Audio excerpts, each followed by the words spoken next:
Admiral Kextar stood before the great window of the council station, watching another star die. The light faded slowly, like a candle being snuffed out by an invisible hand. In 3 days, that star system would be empty.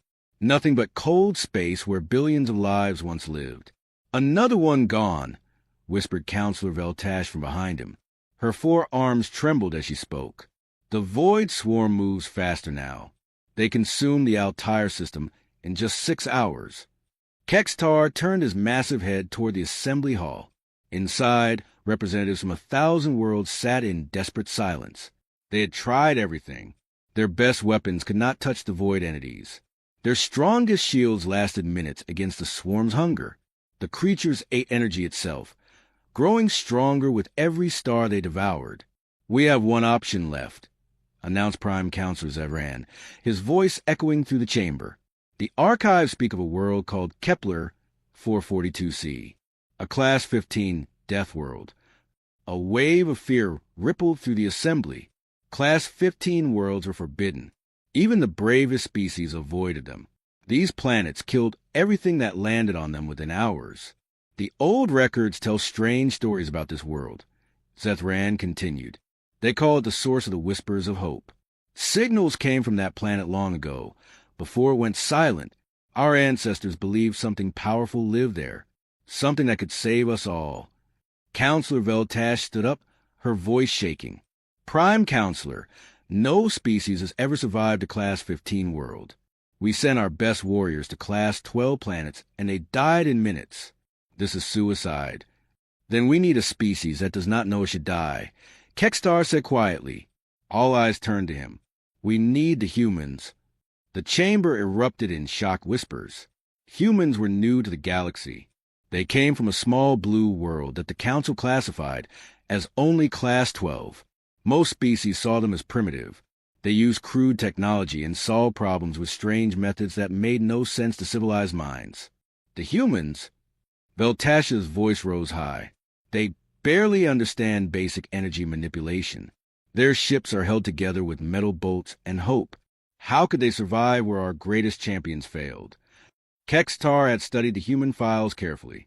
He remembered the reports from First Contact. Human explorers had landed on Zirian Prime during a Category 5 ion storm. The storm should have killed them instantly.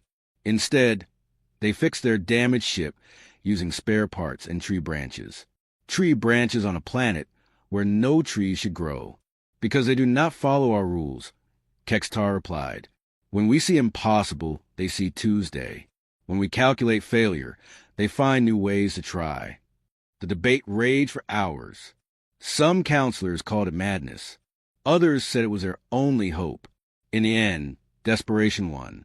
The vote was close, but it passed. 3 days later, a human delegation arrived at the council station. Captain Maria Santos led the group. She was a small woman with dark hair and eyes that seemed to see everything. Behind her came Dr. James Wright, their head scientist, and Colonel Mike Chun, their military commander. "You want us to go where?" Captain Santos asked after hearing the proposal. She sat in the council chamber, looking tiny compared to the massive alien representatives around her. "A Class 15 death world," Prime Counselor Zethran explained. "We know it sounds dangerous." Dr. Wright laughed, a sound that made several counselors jump. "Dangerous? My friend, we come from a planet where the weather tries to kill us every day. We have storms that can level cities and animals that hunt us for sport. Dangerous is what we call breakfast." Colonel Chin studied the data files on his tablet. "What kind of hostile conditions are we talking about? Radiation? Toxic atmosphere? Extreme gravity? All of those and more." Veltash said, "The gravity is 12 times your world's normal pull. The atmosphere contains acids that dissolve most known materials. Electromagnetic storms disable all advanced technology. The temperature swings from burning hot to freezing cold every few hours." Captain Santos nodded slowly. "Sounds like camping in Alaska during hurricane season. We can work with this." The alien stared at her in amazement. Every other species had fled in terror at the description. The humans were taking notes. "We will need 3 ships," Captain Santos continued. One military vessel for security, one science ship for research, one colony transport for the civilians who want to try living there. Civilians? Kextar could not hide his shock. You would bring non-military personnel to a Class 15 Deathworld? Sure, Captain Santos shrugged. Some of our best explorers are farmers and teachers. They see things soldiers and scientists miss. Besides, if this place is supposed to save the galaxy, we need different kind of minds looking at it. Within a week, the human fleet was ready. The Council provided their best technology. Energy shields that could protect against solar flares. Atmospheric processors that could make poison air breathable. Gravity adjusters that could reduce crushing weight to manageable levels. The humans accepted the gifts politely, then immediately began modifying everything. They added manual backup systems to the automated controls. They built redundant power sources using their own primitive fusion reactors. They packed extra supplies of duct tape, wire, and something they called coffee. Why do they change everything we give them? Veltash asked Admiral Kextar as they watched the human ships prepare for departure. Because they do not trust technology to save them, Kextar replied, they trust themselves. Watch how they work together. Every human knows how to fix, fight, and think. They do not specialize like we do. They adapt. On the day of departure, thousands of alien representatives gathered to watch. Many came to witness what they believed would be a noble sacrifice. Others hoped to see a miracle. Captain Santos gave a brief speech over the communication channels. We know you think we're going to die. Maybe we will. But maybe we will find something amazing. Maybe we will find hope. That is what humans do. We look for hope in impossible places. The 3 human ships disappeared into hyperspace, heading toward Kepler 442c. The galaxy held its breath and waited. Every species had lost someone to death worlds. Every civilization had stories of brave explorers who never returned. But humans were different. They came from a world that tested them every day. They learned to survive by working together, by never giving up, by finding solutions where others saw only problems. As the void swarm continued to devour star systems, moving closer to hard galactic civilization, the Council could only hope that their desperate gamble would pay off. They had sent their last hope to a world that killed everything. They had sent humans to find the whispers of hope.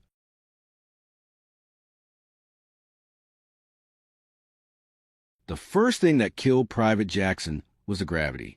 As soon as a military transport broke through Kepler 442c's atmosphere, the crushing weight slammed him into the floor. His bones snapped like dry wood. He died before the medics could reach him. The second thing that killed Sergeant Torres was the acid rain. Her helmet visor dissolved in 30 seconds. The burning liquid ate through her face mask and into her lungs. She died choking on her own blood. By the end of the first hour, Colonel Chen had lost half his soldiers. The survivors huddled in the twisted wreckage of their landing craft, watching their equipment melt around them. "Sir, the gravity compensators are offline," reported Corporal Williams.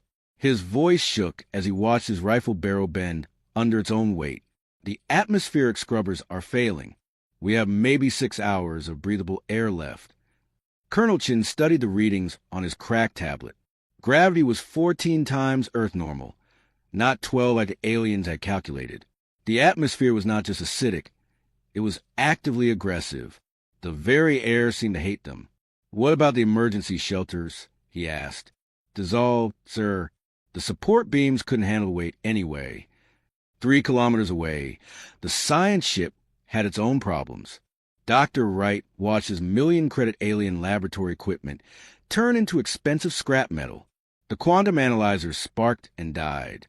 The bioscanners melted into puddles of exotic metals. "This is impossible," muttered Dr. Lisa Park, his assistant. She held up a data tablet that was literally bending in half. "How can gravity be this strong? The planet should collapse into a black hole." The electromagnetic storms made everything worse. Every few minutes, waves of energy swept across the landscape. The storms fried circuits and scrambled computer cores. The advanced alien technology was useless in minutes. But the humans adapted. In the wreckage of the military camp, Corporal Williams found a broken atmospheric processor. He could not fix the complex alien circuits, but he understood the basic principle. Air went in dirty, came out clean. "Hand me that vent pipe," he told another soldier. "And find me some of that emergency tape." "The vent pipe weighs 300 pounds now," the soldier replied. "Then we drag it. Come on." They built a crude air filter using pieces of the landing craft. It was ugly and loud, but it worked. The device used mechanical filters instead of energy fields. Gravity could not break what was already solid. Dr. Wright's team faced different challenges. Their instruments were dead, but their minds still worked. Dr. Park studied the landscape through the thick windows of their shelter. "Look at those rock formations," she said. "They should not exist.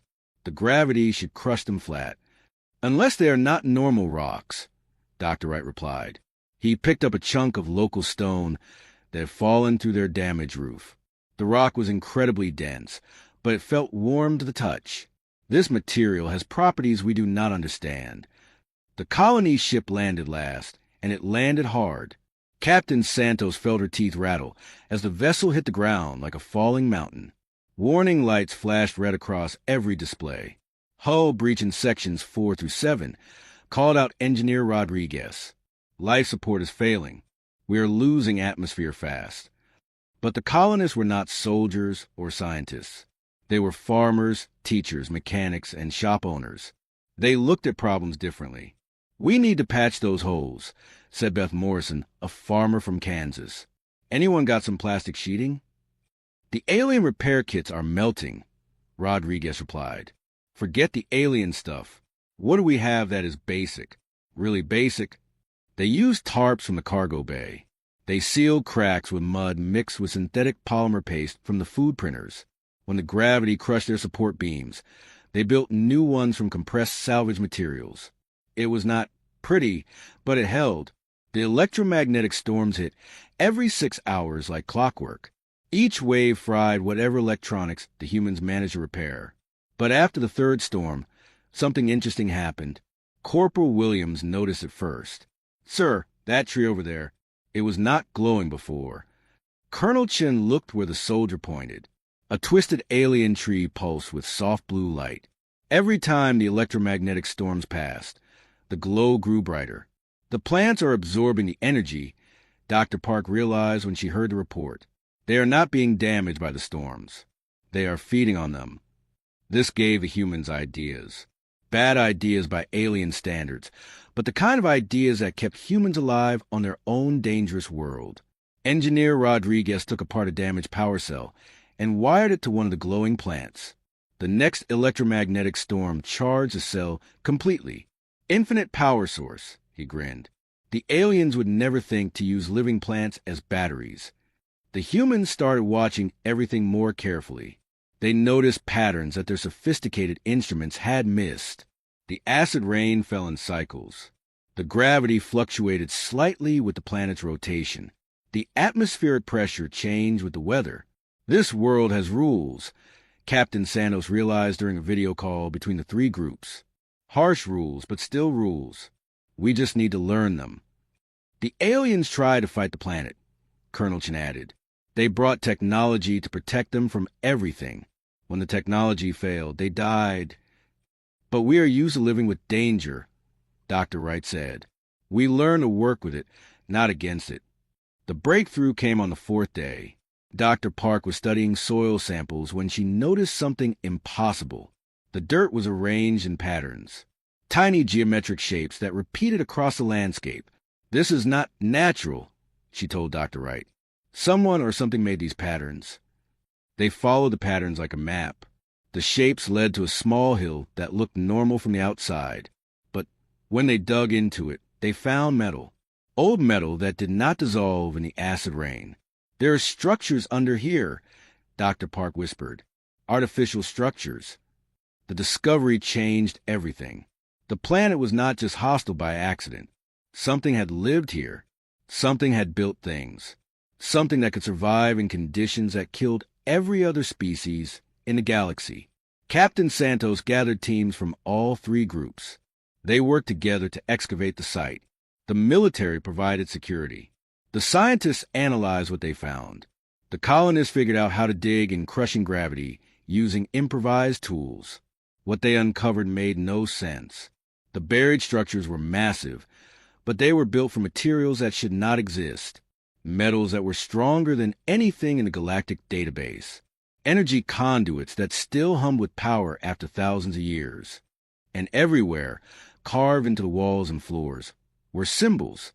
Strange markings that seemed to shift and change when no one was looking directly at them. Whatever lived here was incredibly advanced, Dr. Wright said as he studied the symbols. More advanced than the council species. Maybe more advanced than anyone in the galaxy. Then why did they leave? Captain Santos asked. Maybe they did not leave, Corporal Williams suggested quietly.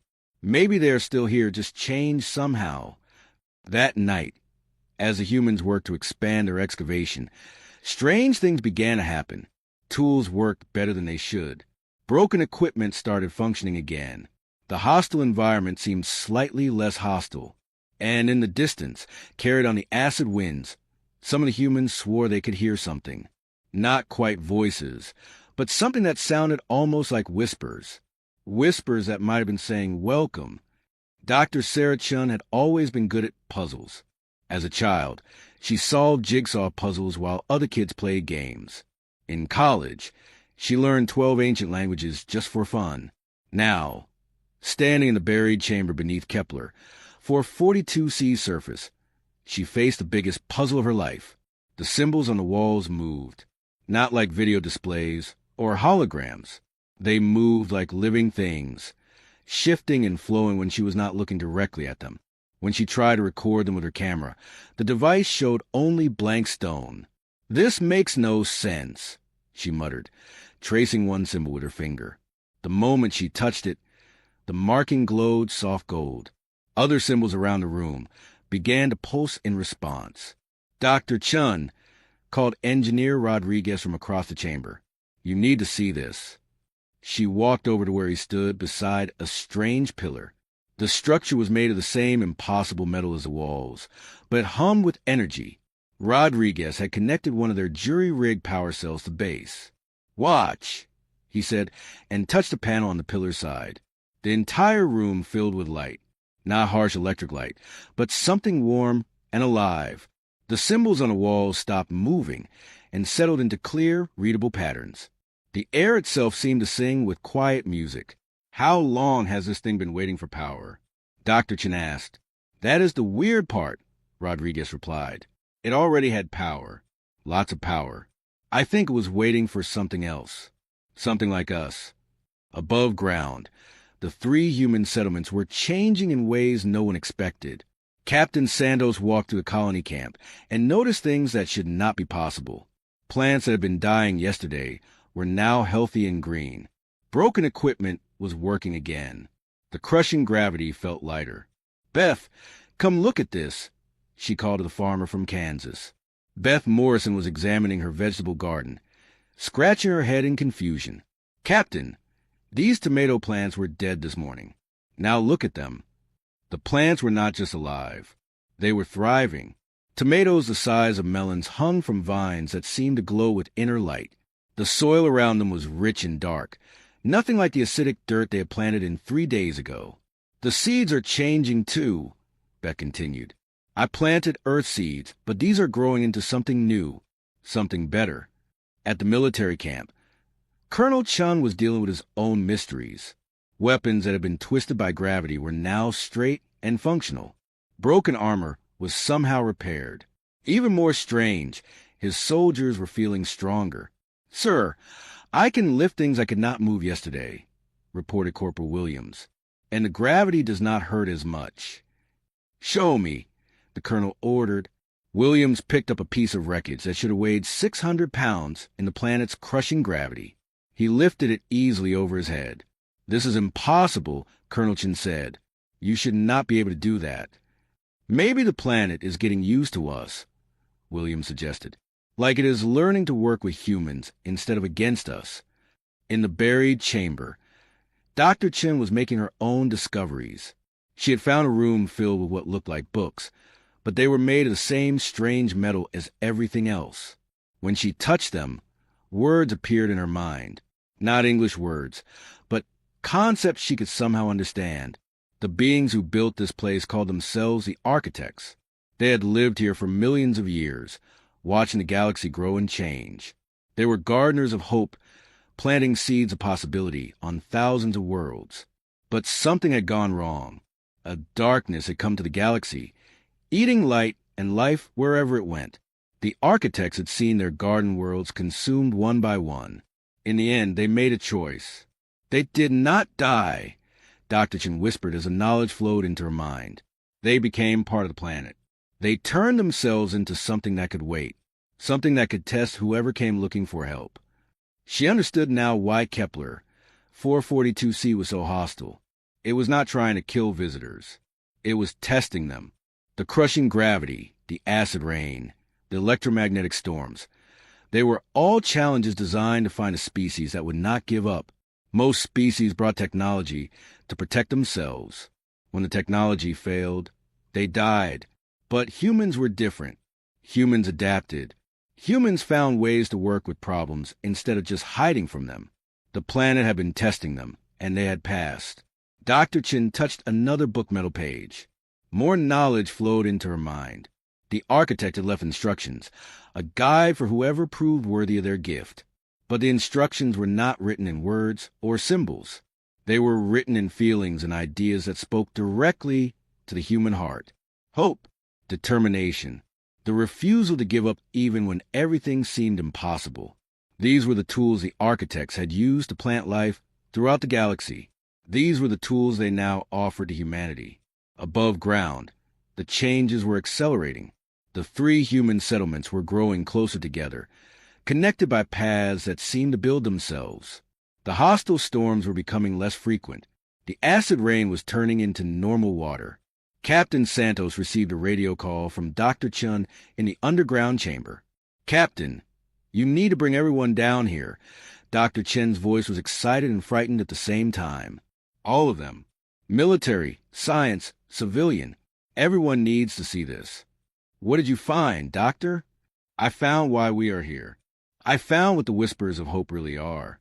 And, Captain, I think something is coming. Something that has been waiting for us to be ready." As if her words had triggered a response, the sky above Kepler 442c began to change. The thick clouds that had covered the planet for days started to clear. For the first time since landing, the humans could see the stars. But the stars were wrong. Some of them were moving. Some of them were going out. "The void swarm," Colonel Chin said quietly, watching through his binoculars. "They found us." In the underground chamber, ancient systems that had slept for millennia began to wake up. The walls hummed with increasing energy. The symbols on every surface blazed with brilliant light. The knowledge books opened themselves, their pages fluttering though there was no wind. Dr. Chun felt something vast and patient turning its attention toward the surface. The architects were not gone. They had been waiting, sleeping in the planet's heart, dreaming of the day when the right species would arrive. The humans had proven themselves through suffering and adaptation. They had shown the determination to survive what should have killed them. They had demonstrated the ability to work together and find hope in impossible places. Now the real test would begin. "Captain," Dr. Chen called over the radio, her voice barely audible over the growing hum of awakening machinery. "Bring everyone down here now. The planet is waking up, and I think it wants to teach us something. Something we are going to need very soon." Outside, the moving stars grew larger. The void swarm had found their little world, drawn by the increasing energy signatures from the ancient ruins. But this time would be different. This time, the planet would not be defenseless. This time, the whispers of hope had found voices to carry them.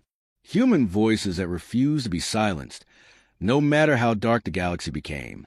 The underground chamber had become something beyond human understanding. Every surface glowed with living light. The air itself pulsed with energy that made the hair on everyone's arms stand up. 200 humans stood in the vast space, watching walls covered in symbols that moved like flowing water. Dr. Saracen stood at the center of it all, her hands pressed against a pillar that hummed with ancient power. Knowledge flowed through her mind in waves, not words or pictures, but pure understanding that bypassed her normal thoughts and spoke directly to her soul. "I can see it all," she whispered, tears streaming down her face. The whole galaxy, the way it used to be before the darkness came. Captain Santos moved closer, worried about her friend. "Sarah, what are you seeing?" "Gardens," Dr. Chen replied, her voice distant and wondering. "Worlds covered in life and hope." The architects spent millions of years planting seeds of possibility on every planet they could reach. They made the galaxy bloom with different kinds of life, different ways of thinking and growing. The pillar under her hands grew brighter. Around the chamber, other pillars began to activate. The humans watched in amazement as the room transformed into something that looked like a three-dimensional map of space. Stars and planets hung in the air like glowing jewels. "Then they came," Dr. Chen continued, her voice growing sad. "The entities we call the Void Swarm. But they were not always destroyers. They were once a species like any other. They lived on worlds near the galaxy's edge." The star map changed, showing the rim of the galaxy growing dark. Black tendrils reached inward, consuming light wherever they touched. Something happened to them. Something terrible. They lost hope. They forgot how to create and could only destroy. They became hunger without purpose, emptiness that devoured everything good in the universe. Colonel Chen stepped forward, his military mind focusing on the threat. "How do we fight them?" "The Council's weapons don't work. Their shields are useless." "Because we have been fighting the wrong battle," Dr. Chen replied. The knowledge flowing through her was vast and overwhelming, but she tried to put it into words her friends could understand. "The void entities are not evil. They are sick. They are a species that forgot how to hope." Engineer Rodriguez was studying the glowing walls around them. "But this place, these machines, they were built to stop the Void Swarm, right?" "Not stop." Dr. Chen shook her head. "Heal." The chamber shook suddenly. Dust fell from the ceiling as something massive moved overhead. Through the ancient communication systems, they could hear the sounds of space battle far above them. The Void Swarm had arrived and was attacking the human ships in orbit. "We have to get up there," Colonel Chen said, reaching for his radio. "Our people need help." "No," Dr. Chen said firmly, her hand still on the pillar. "This is where we need to be. This is what we were brought here to do." The architects chose human for a reason. The star map around them shifted again, showing the current battle in space. Void entities swarmed around the three human ships like angry wasps. But something was different this time. The ships were not being destroyed immediately. "Look," Captain Santos pointed at the display. "Our ships are lasting longer than they should." It was true. The human vessels should have been consumed in minutes, just like every other fleet that had faced a Void Swarm. Instead, they were fighting back. Their weapons were somehow hurting entities that no other technology could touch. The planet is helping them, Dr. Chen realized. The changes that happened to us, to our equipment, they are connected to our ships too. The architects are channeling their power through human technology. But the battle was still hopeless. 3 ships against thousands of void entities could only end one way. The humans in the chamber watched their friends and families fight a losing battle in the cold of space. "There has to be something we can do," Beth Morrison said. The farmer's voice was steady, but her hands shook as she watched the display. "We did not come this far just to watch everyone die." Dr. Chen closed her eyes and let more knowledge flow through her. The pillar under her hands was warm, almost alive. It pulsed with the heartbeat of an entire world that had chosen to trust humanity with its greatest secret. "The architects became one with this planet, so they could wait," she said slowly. "They turned themselves into pure hope, pure possibility. They have been sleeping in the planet's core for millions of years, dreaming of the day when the right species would find them." "And that species is us?" Captain Santos asked. "Not just us. We are the key that unlocks their gift. But the gift is not just for humans. It is for everyone. Every species in the galaxy that still has hope." The chamber around them began to change again. The walls faded away, replaced by something that looked like the inside of a living heart. Pathways of light stretched out in all directions, connecting to every part of the planet and beyond. The architects did not just become one with Kepler 442c. Dr. Chen continued, understanding flooding through her. They became one with the concept of hope itself. They scattered their essence across the galaxy, hiding in the hearts of every species that refused to give up. Above them, the battle in space was reaching its climax. The human ships were damaged and running out of power. The void entities circled like predators, preparing for the final attack. But hope needs voices to carry it, Dr. Chen said, looking around at her fellow humans. It needs people who will stand up and say, no, we will not surrender, even when everything seems lost. She pressed both hands against the pillar and felt something vast respond to her touch. Not just a planet, but something much larger. A network of sleeping power that connected every world where hope still lived.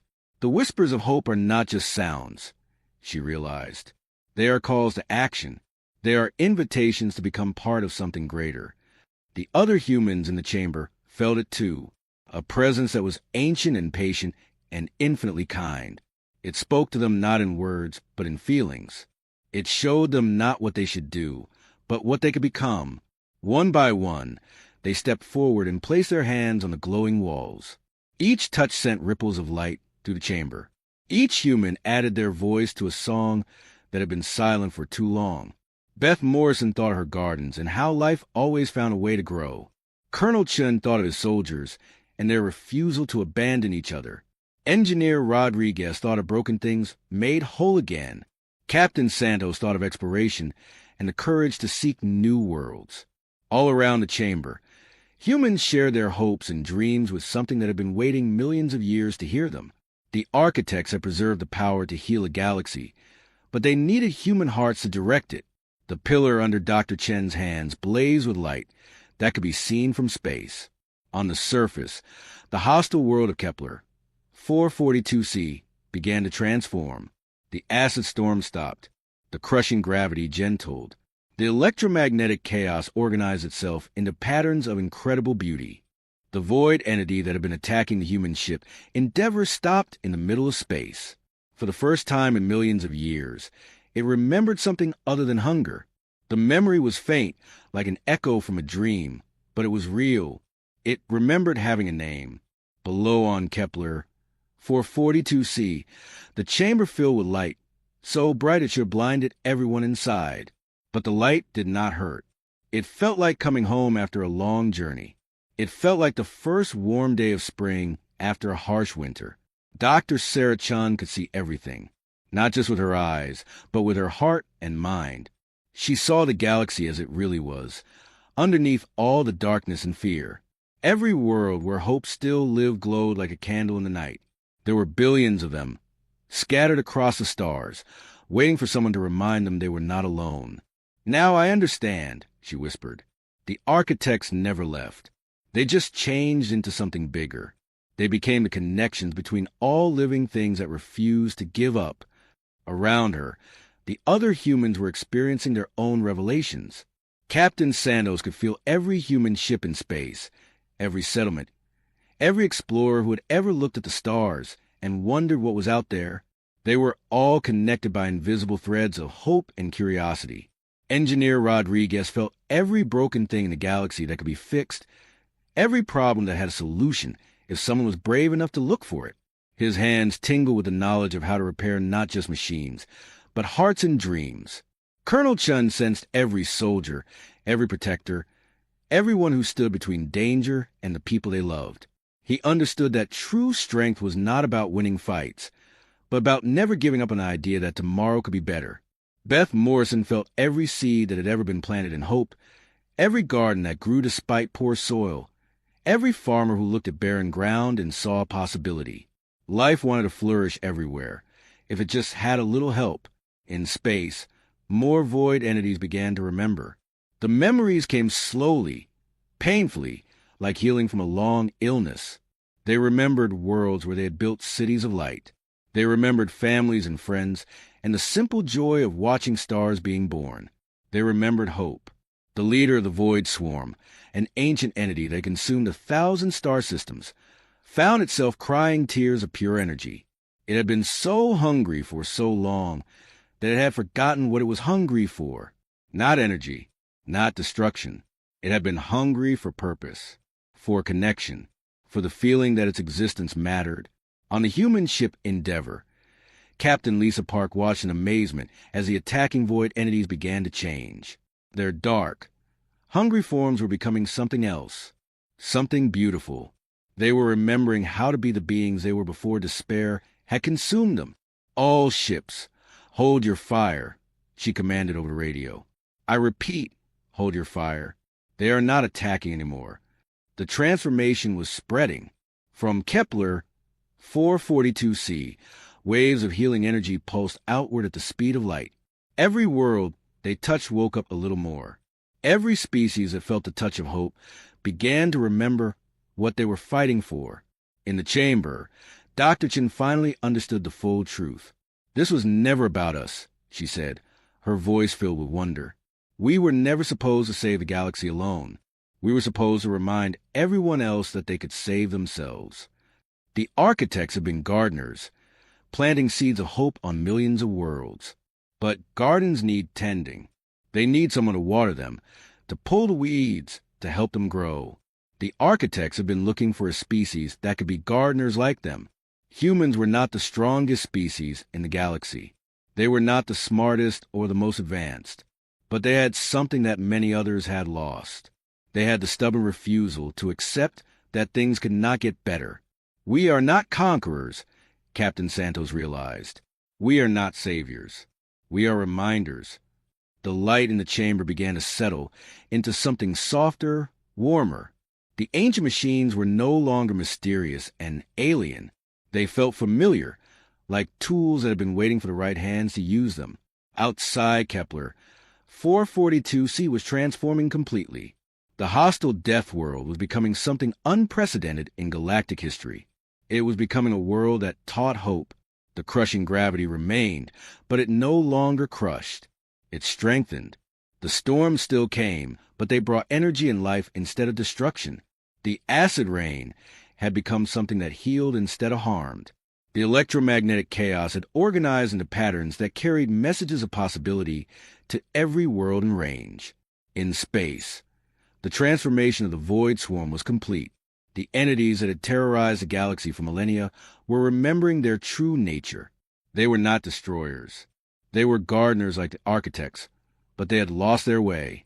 The leader of the swarm, who now remembered its name was Velnari, approached the human ship slowly. It projected thoughts instead of attacking with energy beams. We are sorry. The message said in every language the humans knew. We forgot who we were. We became our pain instead of our purpose. Thank you for helping us remember. Dr. Chen stepped away from the pillar, but she could still feel its presence in her mind. The connection would never be broken now. Humanity had become part of something larger, a network of hope that spanned the galaxy. What happens now? Asked Engineer Rodriguez. Now we go home, Dr. Chen replied. We go back to the council and tell them what we learned. We tell them that the war is over, but the real work is just beginning. Captain Santos understood. We help other species remember their own hope. Exactly. Every world that the void swarm damaged, we help rebuild. Every species that lost faith, we show them why existence is worth fighting for. We become teachers instead of warriors. The transformation was not instant or easy. There were worlds to heal, relationships to rebuild, trust to restore. The former void entities, now calling themselves the Renewed, had millions of years of damage to repair. But for the first time in galactic history, every species was working toward the same goal. Not conquest or survival, but growth.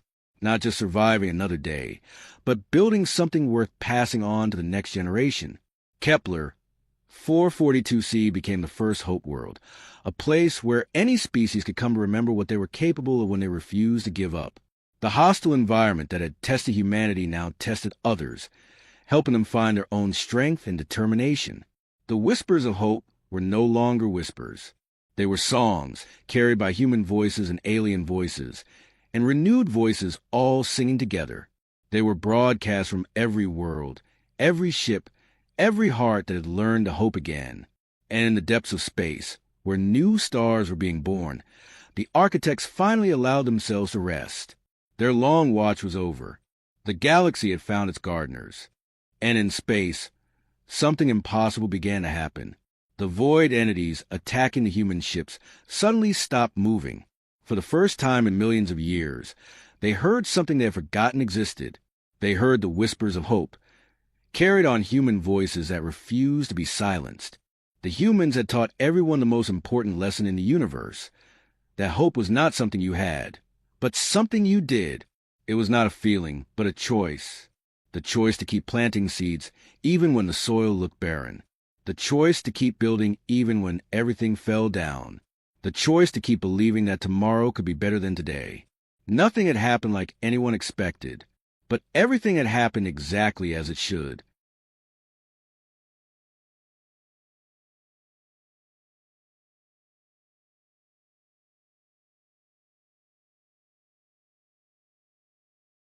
The giant ship appeared above Earth without warning. It was bigger than any mountain, longer than the biggest cities, and darker than the deepest night.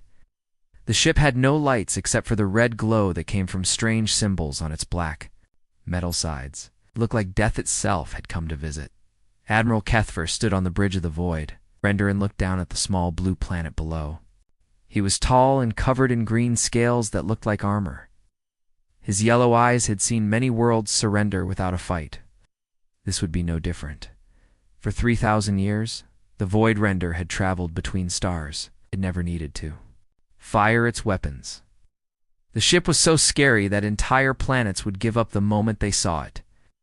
Kethfer had watched hundreds of species fall to their knees and beg for mercy. Some cried, some screamed. All of them surrendered. The ship was built to be terrifying. The outside was covered with the bones of dead alien species.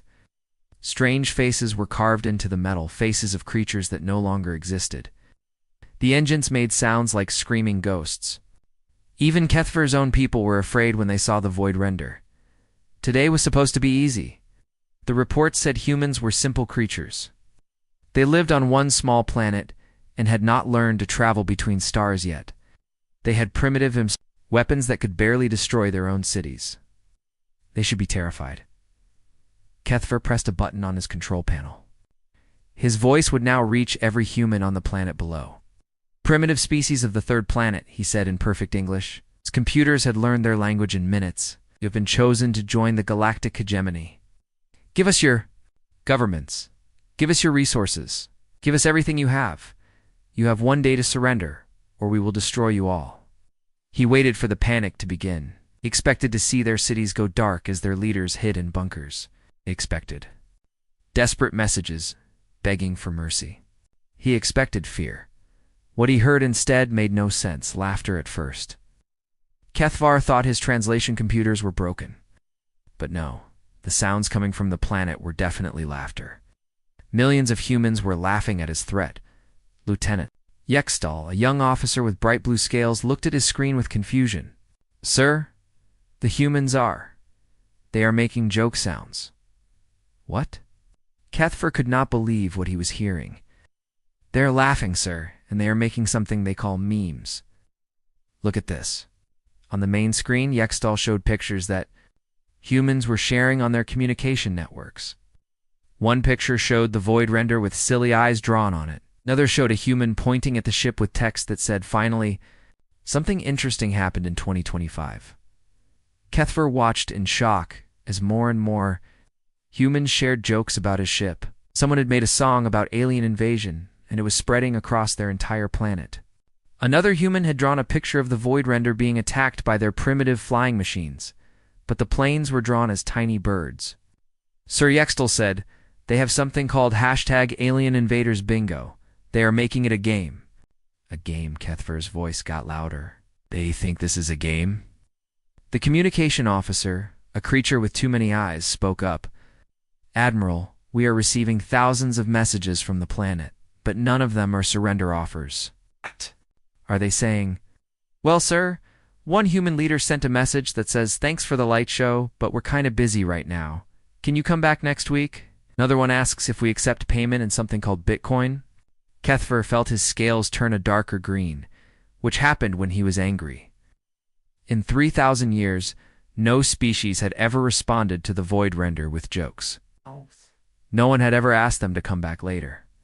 No one had ever treated galactic conquest like it was an inconvenience. "Show me their news broadcasts," he ordered. The screen filled with images from human news stations. Instead of panic, Kethfer saw reporters standing in front of cameras, smiling. One female human was speaking cheerfully while the Void Render hung in the sky behind her. "This is Sarah Johnson reporting from New York City, where the mysterious alien ship continues to hover above Earth. Citizens are gathering in Central Park for what they're calling an end-of-the-world viewing party. Local pizza shops report record sales, and the mayor has declared today an unofficial holiday." Another channel showed a male human in a white coat. The alien ship appears to be using some kind of gravity manipulation technology. From an engineering perspective, this is absolutely fascinating. We're learning more about advanced physics in one day than we have in the last 50 years. Kethfer changed to another channel. This one showed humans holding signs. But instead of signs begging for mercy, they were holding signs that said things like, "Take me to your leader," and "Aliens welcome. Just don't park there." One old human man was being interviewed. The reporter asked him if he was scared. "Scared?" The old man laughed. "Son, I lived through 3 wars, 2 divorces, and 40 years of taxes. A big, scary spaceship. That's just Tuesday."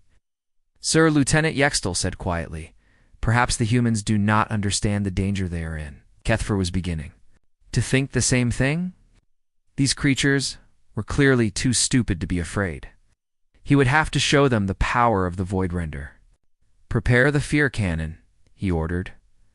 The fear cannon was the Void Render's most terrible weapon. It did not destroy things with fire or energy. Instead, it sent pure terror directly into the minds of every living creature on a planet. No species had ever resisted it. After one blast from the fear cannon, entire civilizations would beg to surrender. But as the weapon charged up, something strange happened. The laughter from Earth got louder. Someone on the planet had started a countdown. Millions of humans were counting down to the deadline together, like they were waiting for fireworks to begin. They were not counting down to their doom. They were counting down to a show. Kethfer stared at the planet below and felt something he had not felt in a very long time. He felt confused. The first time in 3,000 years. The Void Render had met a species that refused to be afraid. And somehow, that made Kethfer very afraid indeed. Admiral Kethfer decided to show the humans real power. They were clearly too stupid to understand words, so he would speak in the language of destruction. He would destroy something big enough that even these laughing creatures would finally understand their situation. "Target the small rocky body near their moon," he ordered. "Use the plasma cannon. Make it bright enough that every human can see it." The weapons officer nodded and aimed at a small asteroid floating in space. The Void Render's massive cannon charged up with red energy. A beam of pure fire shot out and hit the asteroid. The rock exploded into 1,000,000 pieces, creating a brilliant light show that could be seen from Earth even during the day. Kethfer smiled with satisfaction. Now the humans would see what real power looked like. Now they would understand that their little planet could be next. He waited for the screaming to begin. Instead, he heard cheering. "Sir," Lieutenant Yextal said, looking at his screens with wide eyes, "the humans they are celebrating." "What do you mean celebrating? They think we just gave them a fireworks show. Look, the main screen showed humans all over there." Planet pointing up at the sky, where the asteroid had exploded. They were taking pictures. They were cheering. They were calling their friends to come outside and look. In one city, thousands of humans had gathered on rooftops to watch. Someone had brought speakers and was playing music. People were dancing. It looked like a festival. "This is incredible," said a human scientist on their television. "The aliens just demonstrated technology that's centuries ahead of anything we have. The energy output from that blast could power our entire planet for a year. This is the greatest scientific discovery in human history." Another human was selling something called T-shirts with pictures of the explosion on them. The words on the shirts said, "I survived the alien warning shot and all I got was this lousy T-shirt." Kethfer's scales turned an even darker green. Are selling clothing about our demonstration of power? Yes, sir. They've also made it into something called a meme, sir. Yextel paused. They have started rating our explosion. Most humans give it 7 out of 10 stars. They say it was pretty good, but they have seen better fireworks. Better fireworks? Kethfer's voice was getting very loud now. We just vaporized a mountain-sized rock with one shot. Yes, sir. But humans say their New Year celebrations are more impressive. While Kethfer tried to understand how destroying an asteroid could be less impressive than human celebrations, something else was happening on Earth. The humans were not just laughing anymore. They were working. Admiral Sarah Chen sat in her command center deep under the Pacific Ocean. She was a small human with short gray hair and eyes that never showed fear. Around her, dozens of other humans worked at computers and communication devices. Status report, she said calmly. All military bases are responding, said Colonel Martinez. Every ship, every plane, every soldier we have is ready to move. What about the scientists? Dr. James O'Coffer appeared on a video screen. He was a tall human with dark skin who worked in a place called Lagos. Behind him, other scientists were working frantically with computers and strange equipment. Admiral Chen, Dr. O'Coffer said with excitement in his voice, we have been studying the energy readings from their demonstration. I have some very interesting news. Tell me. The alien ship is not as dangerous as it wants us to think. Yes, it has powerful weapons. But the way it uses energy tells me something important. This ship is built to scare people, not to fight. Real wars. Admiral Chen leaned forward. Explain. Think of it like this, Dr. Okafor said. Imagine you built a car that looks very scary and makes loud noises, but it cannot actually drive very fast. The alien ship is like that car. It looks terrifying, and it can blow up asteroids, but its defenses are not as strong as they appear. How can you be sure? The energy patterns, Admiral? When they fired their weapon, I detected something interesting. Most of their power goes to making the ship look scary and making threatening sounds. Only a small part goes to actual weapons and shields. They have been bullying people for so long that they forgot how to really fight. Admiral Chen smiled for the first time since the aliens arrived. Dr. Okafor, please send this information to every military base and every scientist on Earth. If we are going to die today, we might as well make it interesting. Within hours, Dr. Okafor's discovery spread across the planet. Military leaders began making new plans. Engineers started building new weapons. Computer programmers began writing special software. But the most important thing happened in the minds of ordinary humans. When they learned that the scary alien ship was mostly for a show, they stopped being impressed and started being annoyed. So let me understand this, said a human comedian on television. These aliens traveled across the galaxy in a ship that is basically a really expensive way to say, be afraid of us. That is like driving a tank to the grocery store because you want people to think you are tough? The audience laughed. But it was a different kind of laughter now. Before, humans had laughed because the situation was so strange. Now they laughed because they realized the aliens were not as smart as they pretended to be. On the Void Render, Kethfer watched as human military forces began to move. But they were not running away or hiding in bunkers. They were moving toward his ship, sir, said the communications officer. We are detecting small spacecraft launching from the planet. They appear to be heading directly toward us. Suicide attacks? Kethfer asked. Finally, the humans were showing proper fear. Unknown, sir. But, sir, they are still laughing. Kethfer looked at the screen showing the approaching human ships. He could hear radio communications between the human pilots. They were joking with each other. They were making bets about who could get closest to the Void Render. One pilot was singing a song. This is insane, Kethfer said. No species behaves like this, sir, Lieutenant Yextel said quietly. What if that is exactly the problem?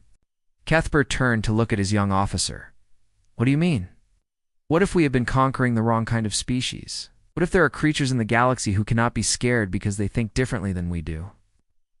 Time in his long life, Admiral Kethfer began to wonder if the Void Render had finally met something it could not intimidate. and that thought scared him more than any weapon ever could. The deadline was almost here.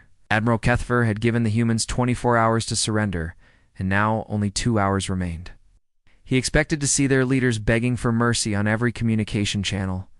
Instead, he saw something. That made no sense at all. The humans were preparing for war. "Sir," Lieutenant Yextal reported, "we are detecting massive movement across their planet.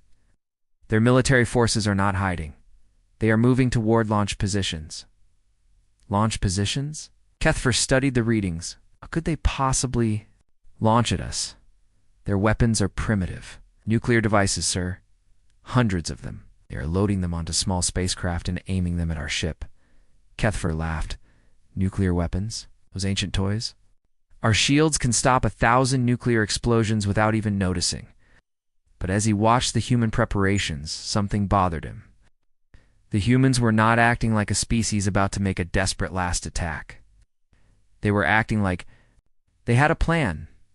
On Earth, Admiral Chen stood in her command center, watching dozens of screens.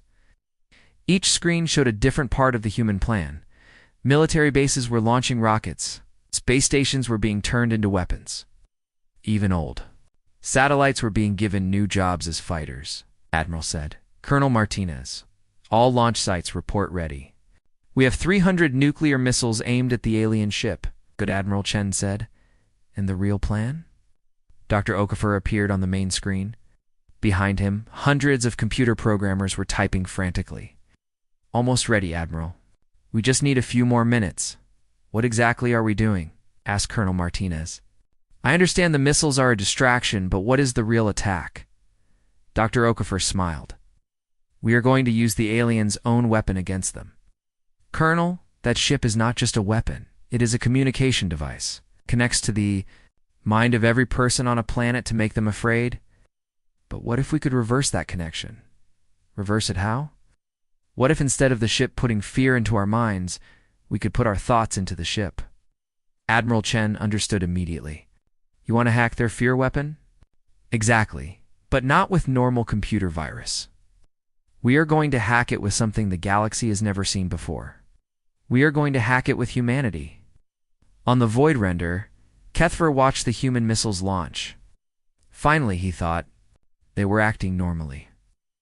Even if their weapons were weak, at least they were showing proper fear by attacking desperately. "Sir," said the weapons officer, "should we destroy the incoming missiles?" "Not yet," Kethfer said. "Let them come close. When their weapons fail against our shields, it will break their spirit completely. Then they will surrender." But Kethfer did not know about the real human plan while he watched the obvious missiles. Human computer experts were doing something that should have been impossible. They were breaking into the Void Render's communication systems, but they were not using normal hacking methods. They were using something much more dangerous. They were using the internet. Dr. Okafor had discovered that the Void Render's fear weapon worked by connecting to planetary communication networks. It would send scary thoughts through television, radio, and internet to reach every person on a planet. But the humans had spent the last day doing something clever. They had filled their entire internet with the most powerful thing they knew. They had filled it with humanity itself. Every funny video humans had ever made. Every song about fighting against impossible odds. Every story about people who refused to give up, every joke about death and danger. Every meme about being brave when everything looked hopeless. All of it was now connected and ready. 30 seconds until missile impact, reported Colonel Martinez. "Perfect," said Dr. Okafor. "Activating." "The virus now?" On the Void Render, Kethfer prepared to watch the human weapons bounce harmlessly off his shields. The fear cannon was ready to fire the moment the missiles failed. One blast would fill every human mind with terror, and this embarrassing situation would finally be over. The missiles struck the Void Render's shields and exploded in brilliant flashes of light. As expected, they did no damage at all. "Now fire the fear cannon," Kethfer ordered.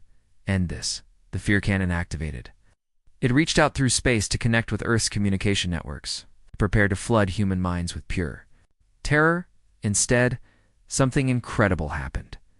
The moment the fear cannon connected to Earth's internet, It was hit by the combined force of human culture. 8 billion people worth of jokes, songs, stories, and memes flowed backwards through the connection into the void render systems. The ship's computer, which had been designed to create fear, suddenly found itself trying to process something. It had no way to understand, tried to analyze human comedy and could not figure out why people laughed at danger. It tried to understand human music about fighting hopeless battles, and could not figure out why humans would fight when they knew they would lose. Worst of all, it tried to understand human memes. The ship's artificial intelligence, which had been trained on the fear of 1,000 conquered species, was suddenly flooded with images of humans making jokes about everything. Jokes about death, jokes about aliens, jokes about being afraid, even jokes about the void render itself. Sir Lieutenant Yextel said with panic in his voice, "Something is wrong with our systems." Kethfer looked at his control panels. Lights were flashing everywhere. But instead of normal error messages, the screens were showing human memes. One screen showed a picture of a small Earth animal called a cat, with words that said, "Icon has galactic conquest." "What is happening?" Kethfer demanded.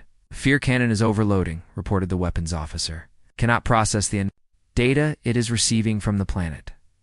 "What kind of data, sir?" "It appears to be jokes, millions and millions of jokes, and something called funny cat videos." Another screen flickered and showed a human video. In the video, a man was standing in front of an explosion, but instead of running away, he was walking toward the camera in slow motion while music played. The words at the bottom said, "Humans do not run from explosions. Explosions run from humans." Kethfer stared at the video. It made no sense. No species walked toward explosions. No species made entertainment about being brave in the face of certain death. No species filled their communication networks with jokes about their own destruction. "Sir," the communications officer said, "we are receiving a message from the planet." "Put it on screen." Admiral Chen appeared on the main display. She was sitting calmly in her command center, and she was smiling. "Hello there," she said cheerfully. "I hope you are enjoying our little gift. You see, you made one small mistake when you tried to scare us.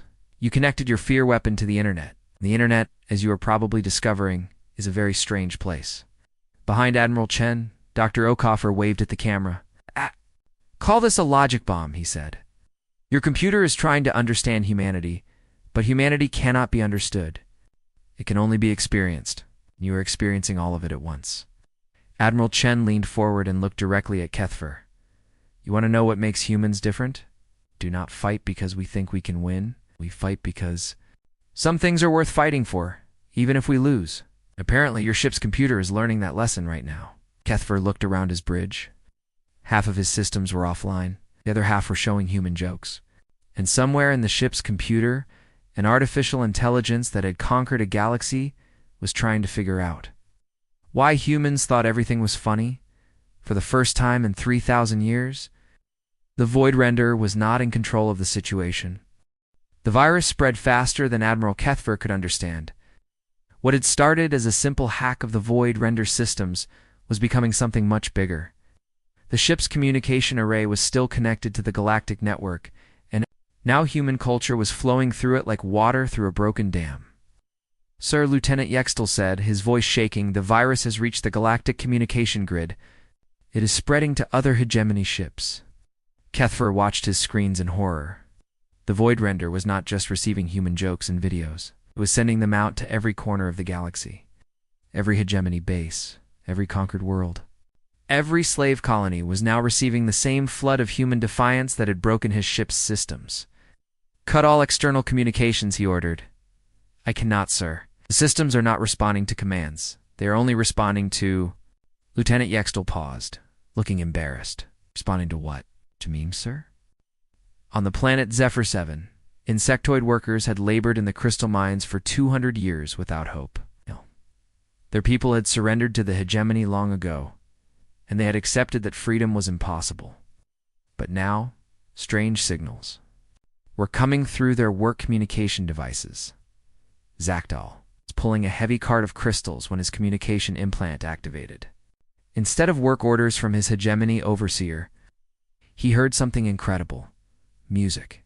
Human music about fighting when everything seemed lost. The translation device in his head converted the human words. We will rock you. We will rock you. Somebody better put you back into your place. Other workers stopped what they were doing. They'd never heard anything like this. The music was followed by a voice, clear and strong. This is Admiral Sarah Chen of Earth, the voice said.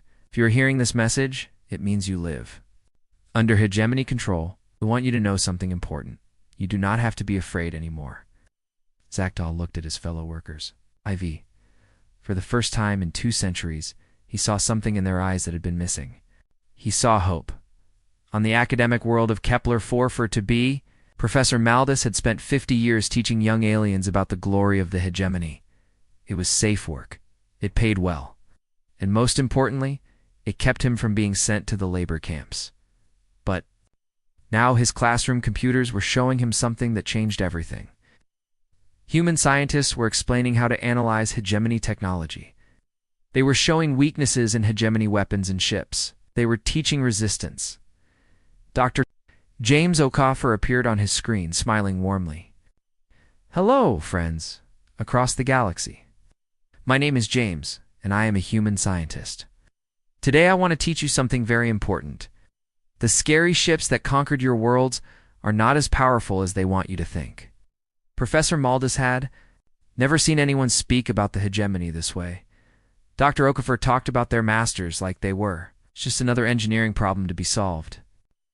The key thing to understand, Dr. Okafor continued, is that bullies are usually afraid of something. In this case, the hegemony is afraid of you. They are afraid that if you stop being scared, you will realize that there are more of you than there are of them. In the prison camps of Wriggle 12, political prisoners who had fought against the hegemony decades ago were seeing something they thought they would never see again: resistance. The guards tried to shut down the communication systems, but it was too late. The human virus had infected everything. Prisoners were learning that somewhere in the galaxy, a species called humans had looked at the void render and laughed. Zelenara had been in prison for 30 years. She had led a rebellion on her home world and failed. She had watched her people surrender and give up hope. But now she heard human voices singing songs about fighting impossible battles and refusing to surrender. One song particularly caught her attention. The humans called it "Don't Stop Me Now." It was about feeling so alive and free that nothing could stop you. Zelenara began to smile for the first time in 30 years. Back on the void render, Admiral Kethfer was learning what panic felt like. Reports were coming in from across the galaxy. Slave worlds were stopping work. Academic planets were teaching resistance instead of obedience. Prison camps were experiencing riots. Sir, the communications officer said, we are receiving messages from Hegemony High Command.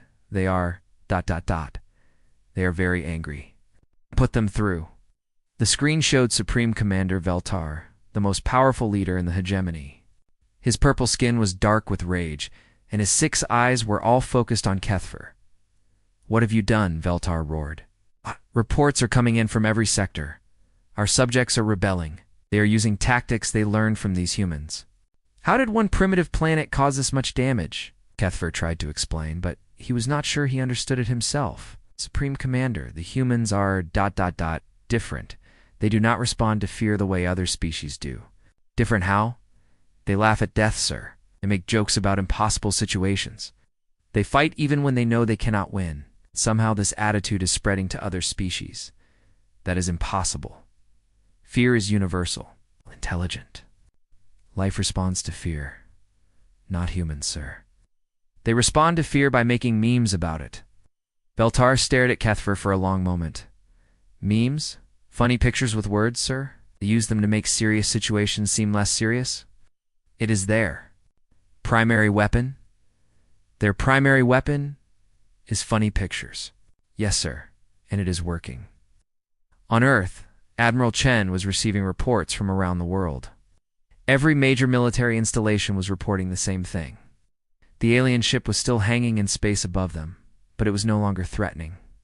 Its systems were too busy processing human culture to function as a weapon. Admiral Dr. Okafor said, "We are receiving communication signals from across the galaxy. Dozens of species are using our broadcast to coordinate resistance movements. The hegemony is losing control of entire star systems." Admiral Chen smiled. When the day had started, Earth was facing invasion by the most powerful force in the galaxy. Somehow, they had accidentally started a galactic revolution. "Dr. Okafor," she said, "I need you to do something important." "What is that, Admiral?" "Need you to make our broadcasts stronger? If we are going to overthrow a galactic empire by accident, we might as well do it properly." Colonel Martinez looked confused. "Admiral, are we actually trying to liberate the galaxy now?" Admiral Chen looked at the screens showing reports of rebellion from 100 different worlds. She thought about species that had been enslaved for centuries, suddenly remembering what freedom felt like. She thought about the hegemony's 3,000-year reign of terror coming to an end because humans had taught the galaxy how to laugh. "Colonel," she said, "I think the galaxy was never really asking to be liberated. It was asking to remember how to liberate itself. We just reminded everyone that empires built on fear can be destroyed by hope." "And memes," Dr. Okafor added helpfully. "And memes," Admiral Chen agreed. Above Earth, the Void Render continued to broadcast human culture to every corner of the galaxy. For 3,000 years, it had been a weapon of conquest. Now it had become something completely different. It had become a beacon of freedom. And across the galaxy, species that had forgotten how to dream were beginning to remember that some things were worth fighting for, even when victory seemed impossible. 3 months had passed since the Void Render first appeared above Earth. The galaxy was no longer the same place it had been before humans taught it how to laugh. Admiral Kethfer sat alone in his command chair, looking at reports that told a story he could barely believe. The hegemony was falling apart. Not from military defeat, but from something much worse. Their subjects had stopped being afraid. On Zephyr 7, the insectoid workers had thrown down their mining tools and declared their freedom. The hegemony had sent troops to restore order, but the soldiers found something they had never encountered before. The workers were not just rebelling. They were singing human songs while they did it. On Kepler 4 for 2b. Professor Maldus was no longer teaching about hegemony glory. Instead, he was teaching young aliens how to build communication devices that could not be controlled by their masters. His students called it Earth technology. They were sharing the designs with other worlds. The prison camps of Rigel 12 were empty. Zelenara had led a breakout that freed every political prisoner in the system. But instead of running and hiding, the former prisoners had taken over the communication stations and were broadcasting human music to nearby worlds. Lieutenant Xtel approached Kethfer's chair carefully. "Sir, we have received new orders from Supreme Commander Veltar." "What does he want now?" "He wants us to destroy Earth immediately. He says the human contamination must be stopped before it spreads further." Kethfer looked at the small blue planet below. For 3 months, he had been trying to fix his ship's systems. The human virus was still there, buried so deep in the computer networks that it could not be removed. Every day, his ship continued to broadcast human culture to the galaxy, and every day, more worlds joined the rebellion. "Sir," Yextel said quietly, "there is something else. We have been receiving messages." "What kind of messages?" "From other hegemony ships, sir. Some of them are ... asking to join the rebels." Kethfer turned to stare at his young officer. "Crew of the destroyer-class ship Iron Fist sent a message yesterday. They said they were tired of conquering people who just wanted to be free. They asked if Earth would accept their surrender, and Admiral Chen said yes, sir. She welcomed them to what she calls the Free Galaxy Alliance. She even sent them a package of human entertainment as a welcome gift." Kethfer felt something he had never experienced before. Felt tired. Not physically tired, but tired in his soul. For his entire life, he had served the hegemony without question. He had believed that order was more important than freedom, that fear was stronger than hope. But now he had seen what happened when people stopped being afraid. He had watched as his ship, designed to be the ultimate weapon of terror, became a tool of liberation. He had seen species that had been enslaved for centuries Suddenly remember how to dream. Sir Yextel said, "What are your orders?" Kethver could answer, "The communication system activated." Admiral Chen's face appeared on the screen. She looked exactly the same as she had 3 months ago, calm and confident. "Hello, Admiral Kethver," she said with a slight smile. "I hope you have been well, Admiral Chen." Kethver was surprised to find that he was glad to see her. "You contacted me to demand our surrender?" "Actually, no. I contacted you to say thank you." "Thank you. Your ship has been broadcasting our culture to the galaxy for 3 months now. Because of the Void Render, hundreds of worlds have learned that freedom is possible. Billions of people who had given up hope are now fighting for their rights. You have helped us liberate more people than any military fleet could have." Kethver looked around his bridge. His crew was listening to every word. He could see something in their eyes that had not been there before. Doubt. Not doubt about their abilities, but doubt about whether what they had been doing was right. "What do you want from me, Admiral Chen? I want to ask you a question. Are you happy, Admiral Kethver?" The question caught him completely off guard. Happy? Yes. Are you happy serving an empire that rules through fear? Are you happy conquering people who just want to live their lives in peace? Are you happy being the person that everyone in the galaxy is afraid of? Kethver thought about the question. When was the last time he had been truly happy? When was the last time he had felt proud of what he was doing, instead of just doing it because it was his job? "I do not know," he said honestly. "Well," Admiral Chen said, "if you ever decide that you want to try something different, Earth would be happy to welcome you and your crew to the Free Galaxy Alliance. We can always use people who know how hegemony technology works. You would trust us after everything we have done." Admiral Kethver, humans believe that people can change. We believe that someone who has done wrong things can choose to do right things. The question is, what do you choose? The communication ended, leaving Kethver alone with his thoughts and his crew.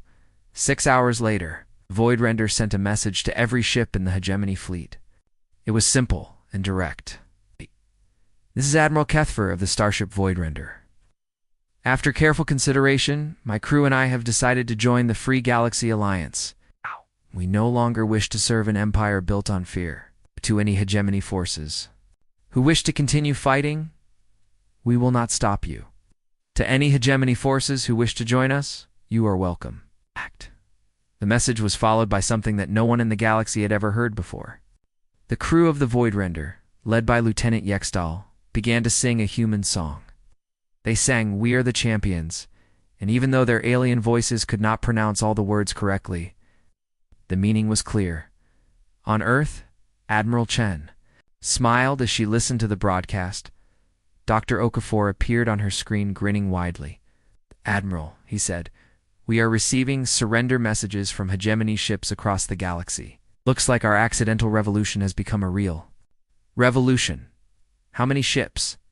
At last count, about half the hegemony fleet.